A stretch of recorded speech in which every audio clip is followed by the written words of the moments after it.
దేశంలో ఎక్కడ లేని విధంగా భూమి లేని రైతులకు ఇంద్రమ్మ ఆత్మీయ రైతు భరోసా పథకం ద్వారా సంవత్సరానికి 12,000 రూపాయలు రైతులకు అందిస్తున్న ఏకైక ప్రభుత్వం కాంగ్రెస్ ప్రభుత్వమని పెద్దపల్లి ఎమ్మెల్యే చింతకుంట విజయ రమణారావు అన్నారు.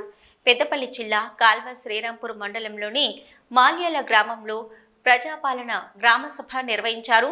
ఈ గ్రామసభకు పెద్దపల్లి ఎమ్మెల్యే చింతకుంట విజయ రమణారావుతో పాటు అధికారులు హాజరయ్యారు. ఈ నెల 26న ప్రవేశపెట్టబోయే 4 పథకాల లబ్ధిదారుల జాబితాలోని పేర్లను అధికారులు ప్రజలకు వినిపించారు. ఈ సందర్భంగా పెద్దపల్లి ఎమ్మెల్యే చింతకుంట విజయ రమణారావు మాట్లాడుతూ కాంగ్రెస్ ప్రభుత్వం ప్రజాపాలన గ్రామ సభల ద్వారా నిరుపేద కుటుంబాలకు రేషన్ కార్డులు, ఇంద్రమ్మ ఆత్మీయ భరోసా, రైతు భరోసా, ఇంద్రమ్మ ఇల్లు అందిస్తుందన్నారు. జాబితాలో పేర్లు రాని లబ్ధిదారులు మళ్లీ దరఖాస్తు చేసుకోవాలని వారు సూచించారు. రేషన్ కార్డు విషయంలో గత ప్రభుత్వం ప్రజలను తీవ్రంగా మోసం చేసిందని, ఇప్పుడు కాంగ్రెస్ ప్రభుత్వం రాష్ట్రంలో ఉన్న ప్రతి పేద కుటుంబానికి తెల్ల రేషన్ కార్డు ఇచ్చి ఆదుకుంటుందన్నారు.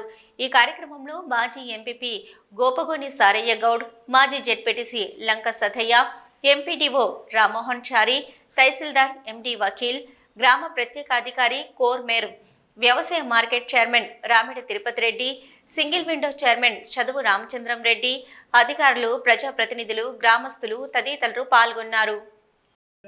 కార్యక్రమం ద్వారా వాళ్ళ గ్రామాలలో రేషన్ కార్డు లేకపోతే రేషన్ కార్డులు ఇచ్చే కార్యక్రమం, ఇవాళ ఇండ్లు, డబుల్ బెడ్రూమ్ ఇండ్లు, ఇంద్రమ్మ ఇండ్లు వాళ్ళ గ్రామాలలో ఇచ్చే కార్యక్రమం, వాటితో పాటు మరి భారతదేశంలోనే ఏ రాష్ట్రంలో లేని విధంగా ఇవాళ ఇంద్రమ్మ భరోసా కింద మరి ఏదైతే గ్రామాలలో ఉన్నటువంటి నిరుపేదలు, అసలే గుంట భూమి లేనటువంటి పేద కుటుంబాలు ఎవరైతే ఉన్నారో వాళ్లకు నెలకు 1000 రూపాయలు చొప్పున సంవత్సరానికి 12,000 రూపాయలు వేసేటువంటి కార్యక్రమం. మరి దాంతోపాటు రైతు భరోసా, మరి గతంలో రైతు బంధు దాన్ని పెంచిస్తాం, మా ప్రభుత్వం వస్తే మీరు ఆశీర్వదించండి అని చెప్పి ఆనాడు రైతాంగానికి చెప్పి ఇవాళ రైతు రుణమాఫీతో పాటు మరి ఈ కార్యక్రమాన్ని కూడా ప్రభుత్వం 1000 రూపాయలు వేయించి ఎకరానికి 6,000 ఇస్తా ఉంది.